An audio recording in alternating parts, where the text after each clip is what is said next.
Spisovatelia a novinári by mali príbehy, ktoré napíšu, vymýšľať, lebo sa im môže stať, keď opisujú príbehy, ktoré nám život dal, že im čitateľ neuverí. Bývajú neuveriteľnejšie, než tie vymyslené. Ako napríklad tento.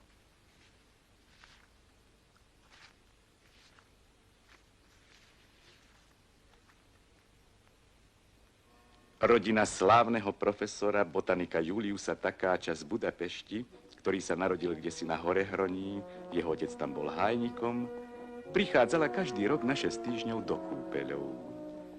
Na tomto mieste strávili pred rokmi manželia svoje medové týždne a od toho času ostali železnému verní. V jednu podjeseň, bolo to práve v 7. roku šťastného manželstva, práve sme toho svedkami, pribudol do železného nový host. Jeho príchod vzrušil malý počet kúpeľných hostí a boli to najmä dámy, ktoré nový host očaril. Kto bol tento mladý, elegantný muž, ktorý sa zapísal do knihy hostí ako Edmund Cholnoky, súkromník, bytom v Budapešti, Hotel Ritz? Na túto otázku mohla len čiastočne odpovedať Margita Takáčová, ktorá mladého muža poznala už dávno, ale iba z videnia. Vydala ho v Budapešti, v kaviarniach, v divadle, na promenádnych koncertoch. Kde sa len obrátila, všade jej bol v petách ako tieň.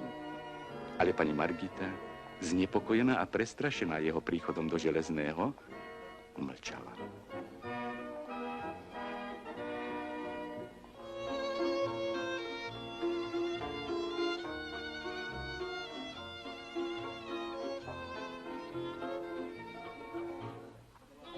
Otecko, prečo je nebo modré? Prečo? Je modré, lebo je modré. Pánstvo, musíme byť objektívni. Nemám nič proti železnému. Aj riviera je krásna. A málo čo sa vyrovná Adriatickému moru. Ale Balatón. Balatón je Balatón. Rybacia polievka v Tiháni a tamojšie vína. To nemá páru na svete.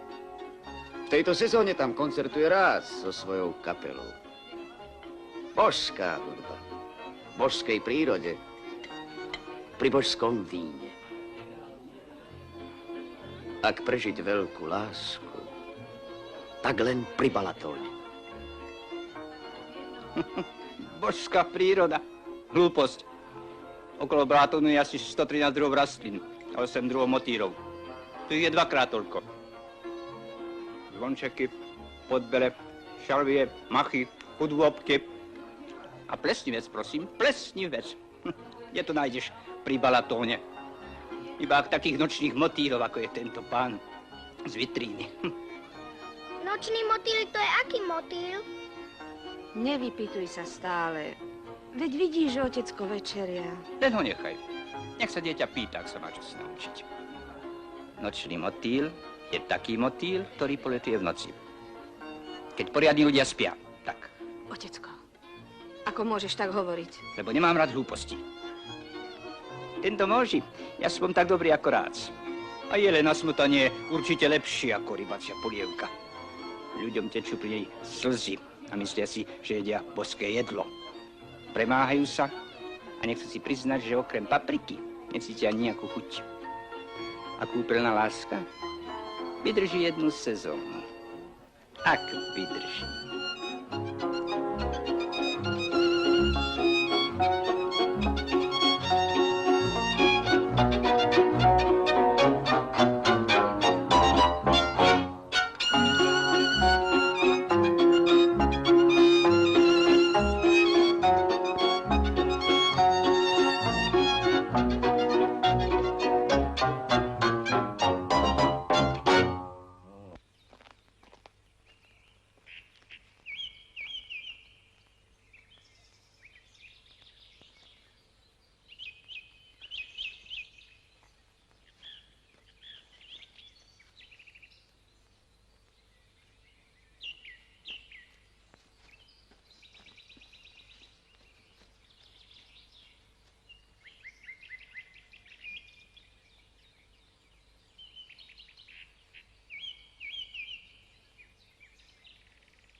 Znešená dáma, naša vôľa je slabá proti tomu, čo je určené.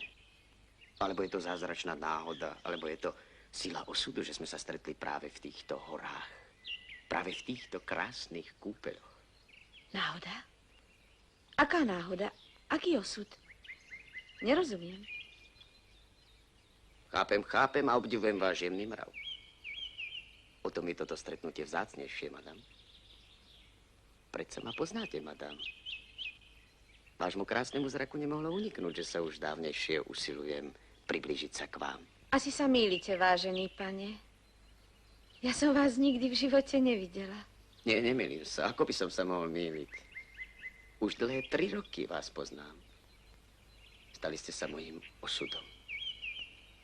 Je to smutné, ale aj krásne, ako všetko veľké v živote. Ale, už 3 roky. Zaujímavé. Naposledy som vás videl v reštaurácii u Gundela. Sedeli ste pod platanom s menšou spoločnosťou. Hudba hrala moju zamilovanú spomienku na Sorrento. Mali ste na sebe šaty z čierneho zamatu. Nádherné šaty. S bielým golierikom, s normánskymi vyšívkami. A na rukách dlhé biele rukavičky s bruselskými čipkami. Či ste azda majiteľom módneho salónu? Že si všímate také podrobnosti? Sedel som od vás pri 3. stole. A nech mi odpustia nebesa. Celý večer som z vás nespustil oči. Díval som sa na vás ako počarovaný. Tak, ako sa na vás dívam už dlhé 3 roky. Keď vás vidím.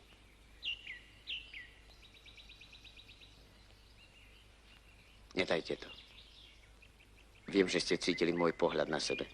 Vedeli ste, že ste mojou jedinou myšlienkou. Naše pohľady sa stretli.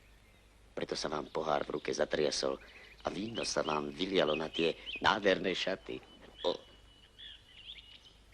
Nech mi aj to nebesia odpustia, že som sa dozvedel, kam chodívate na prázdniny.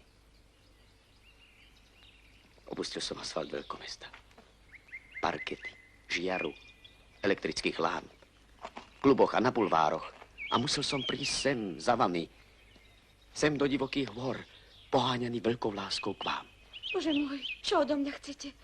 Nezabúdajte, že mám dieťa, ktoré milujem a manžela, ktorý si nezaslúži, aby som mu čo len v myšlienkach ublížila. Nechápete? Milujem vás.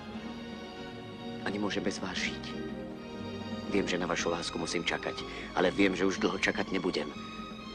Lebo aj vy mňa milujete. Preč. Choďte preč. Puste ma.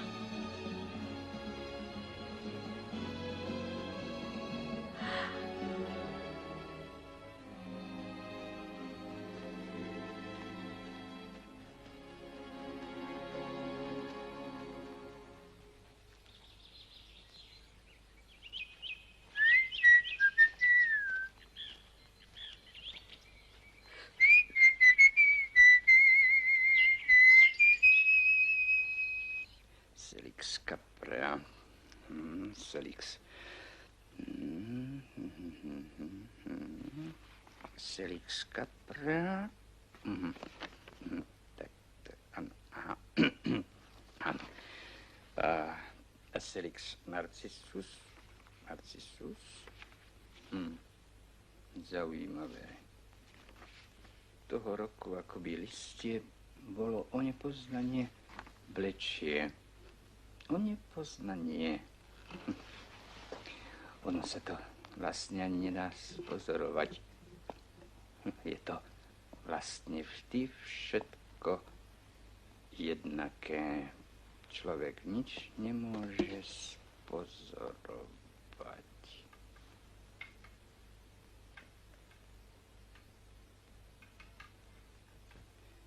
Veľká bohatosť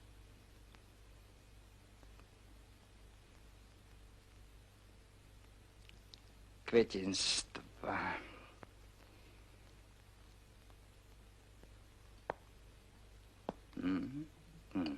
Tak.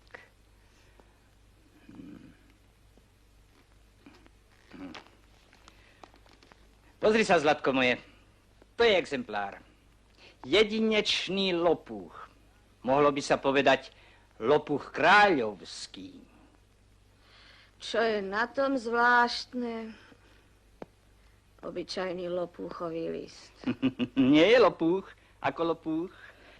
Každá rastlina má skryté vlastnosti. Prostredie má ohromný vplyv na vzhľad a rast rastliny. V teplých krajinách citróny dozrejú. To sa im nedarí, veru nie. Ale také lopúchy, aké vyrastú u nás na Slovensku, také nenájdeš. Nenájdeš na celom svete.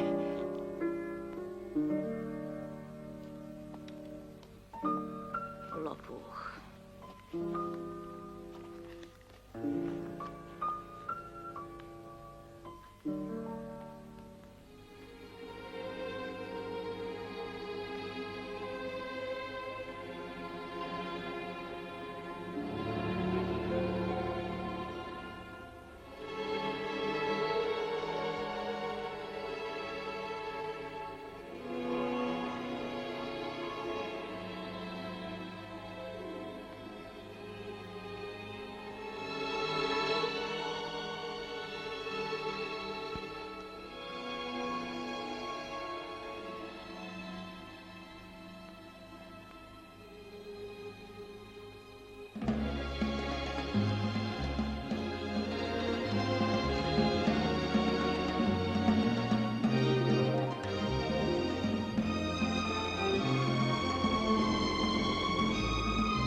Môj milý.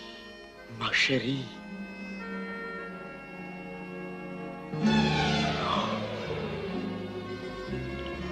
Nech mi aj toto nebesia odpustia.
Kukuk.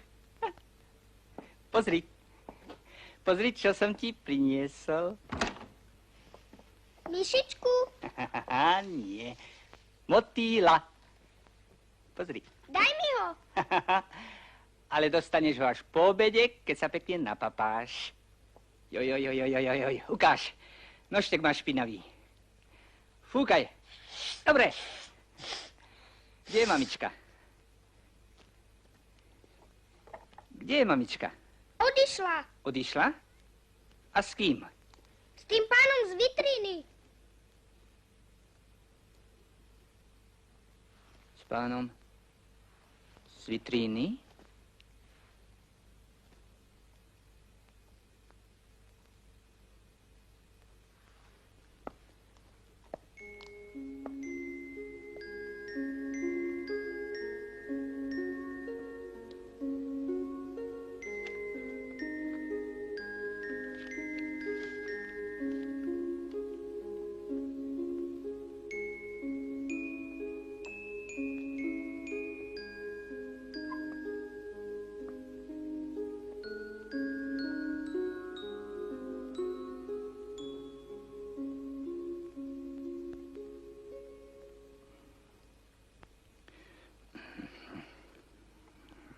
Čo sa dá robiť?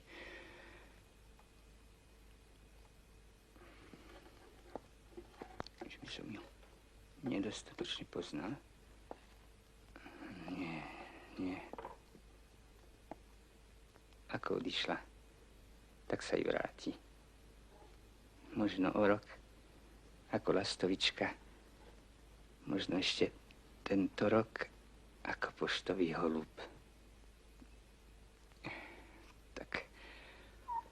Poď, syn môj, ideme na obed. Každá nepríjemnosť sa lepšie znáša. Otecko, ako mi to dávaš? Takto. Každá nepríjemnosť sa lepšie znáša s plným žalúdkom. No poď, synak, poď.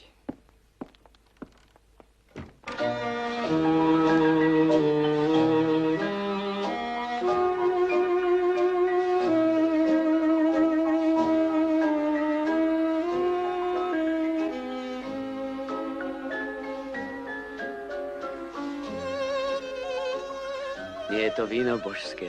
S tebou je všetko božské. Edmund, s tebou je všetko božské.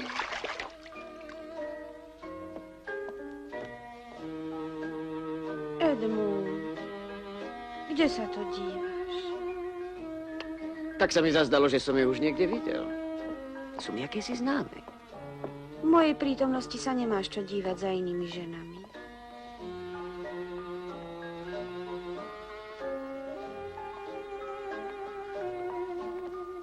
Ale ozaj by si nemal. Musí.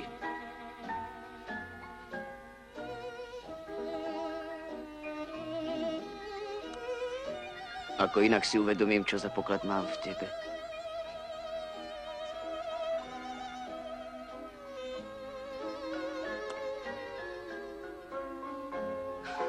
Aký si odborník povedal, že iba porovnávaním rozmanitosti si uvedomíme krásu jednotlivosti. Ty sa vieš vynájsť v každej situácii. Edmund, aký je božský deň.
by som sa dala viesť až na koniec sveta.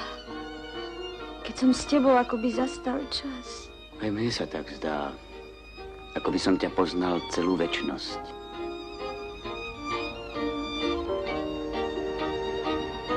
A sme tu iba 2 týždne. Čo sú to 2 týždne takej lásky, ako je naša?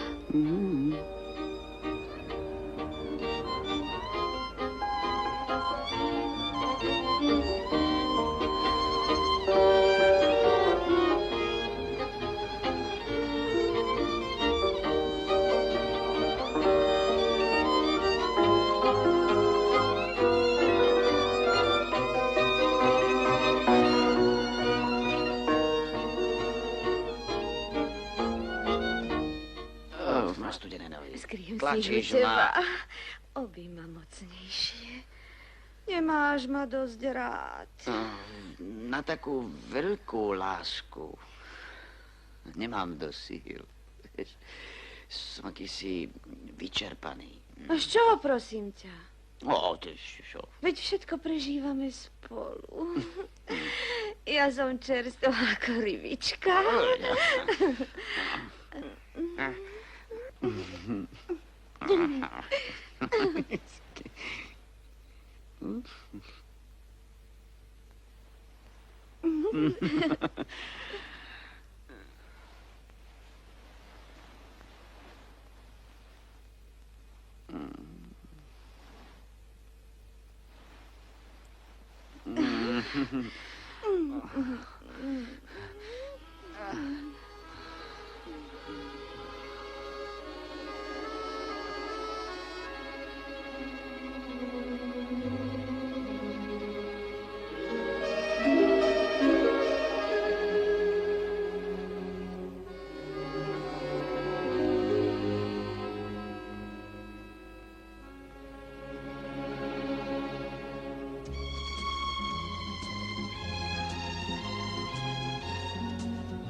Mašerí, nech mi nebesia odpustia aj tento skutok, ale nemôžem inak. Milujem ťa a preto ťa opúšťam. Čím väčšie šťastie som po tvojom boku prežíval, tým bolestnejšie výčitky hrízli moje svedomie, že som nevinnému dieťaťu odviedol matku a zaslúženému zberateľovi rastliniek a živočíchov, veľkému učencovi našej krajiny, vernú, životnú družku. Vráťme sa z nebezpečnej cesty. Kým je ešte čas, dajme sa na pokánie, kým máme výhľad, že nám nebesia odpustia. Ja viem, že ma v tejto chvíli nenávidíš, ale príde čas, keď mi budeš za môj rozhodný krok blahorečiť. Ďakujem ti za horúce božské objatia. Ďakujem ti za lásku. Ma chérie, merci, merci, Merci. Večne tvoj, Edmund. Stratili ste niečo, vznešená pani? Môžem vám pomôcť? Už dlhší čas vás pozorujem. Nemôžem inak, ako dívať sa na vás. A tak sa mi zazdalo, že potrebujete pomoc. Je to od vás ušľachtilé, milé a dojímavé. Nevoláte sa náhodou Edmund? Nie, prosím. Volám sa Adalbert.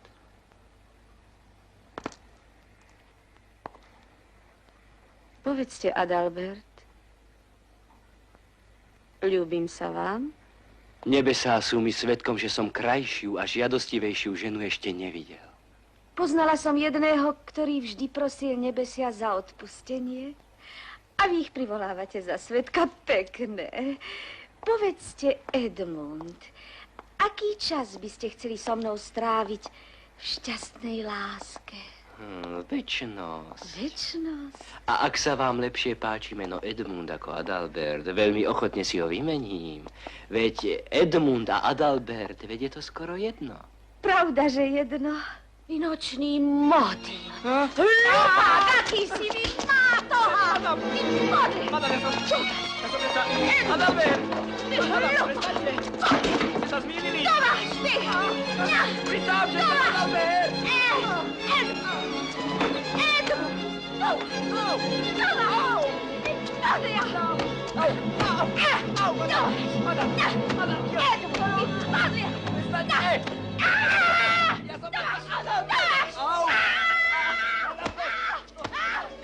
Nech ma ochránia nebesa.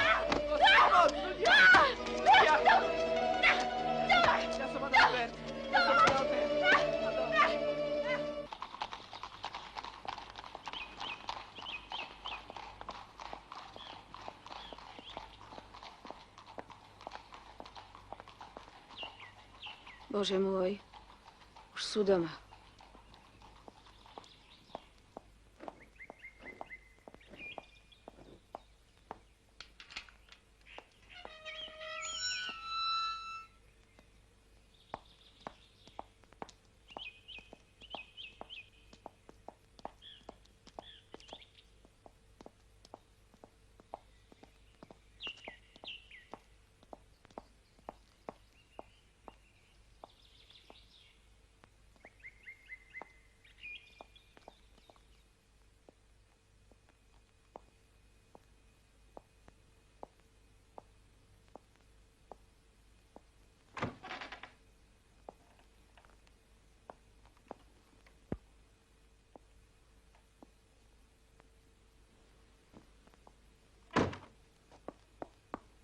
Joj, ale som sa naľakala.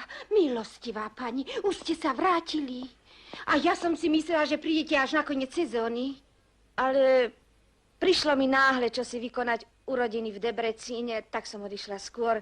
Myslela som, že sa zastavím. Naši nedali o sebe žiadnu správu.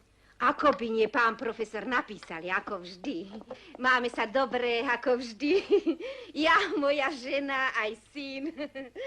Pozdravujeme vás a prídeme na koniec sezóny, ako vždy. Ako vždy. Prídeme všetci, ako vždy. Ako vždy? Počkajte, ale list prišiel predvčerom, milostivá pani. Pravda, že prídeme všetci spolu, ako vždy. Len viete, musela som i hneď cestovať, keď prišla tá správa z Debrecína, taká menšia, nečakaná nepríjemnosť.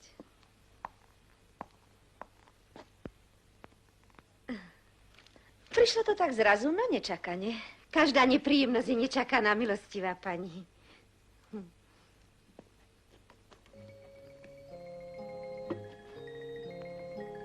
Rodina v Debrecíne? Ale veď tam žiadne rodiny nemajú.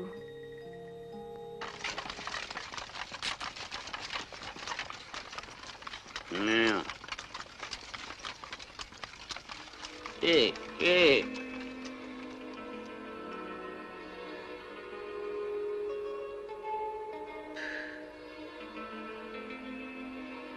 Balaton je Balaton. Hlúposť! Okolo Balatónu je 113, 114, 112, to je jedno. Skrátka, vyše 100 druhov rastlín. Tu ich je dvakrát toľko. Dvakrát toľko! Idiot. Plesnivý. Ale ja? Obidvaja lopúchy v rybecej polievke. Ako by som vás poznala celú večnosť. Čo prosím? Ja nerozumiem, čo? Zásad.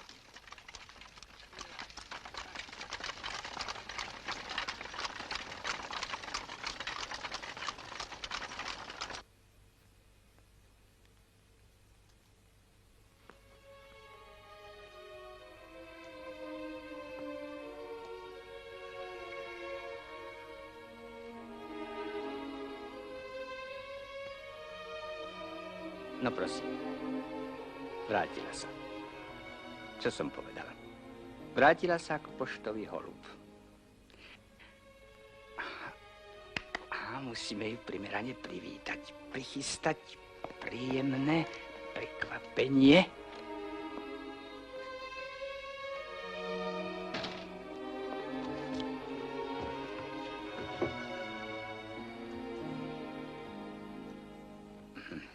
Vedel som, že sa vrátiš, kde si opustila mňa, syna a svoje šťastie. Preto som myslel, že tu na teba počkám.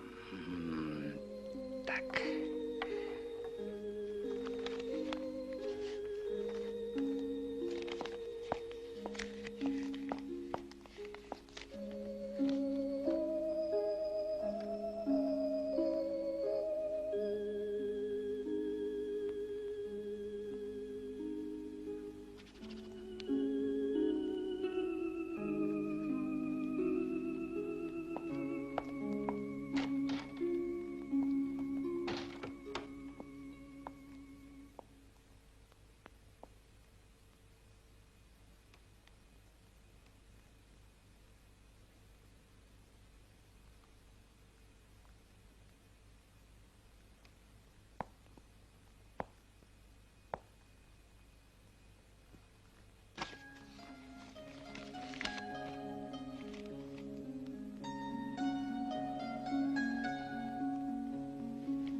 Toto je jedna z poučných histórií, akých a podobných je mnoho na svete.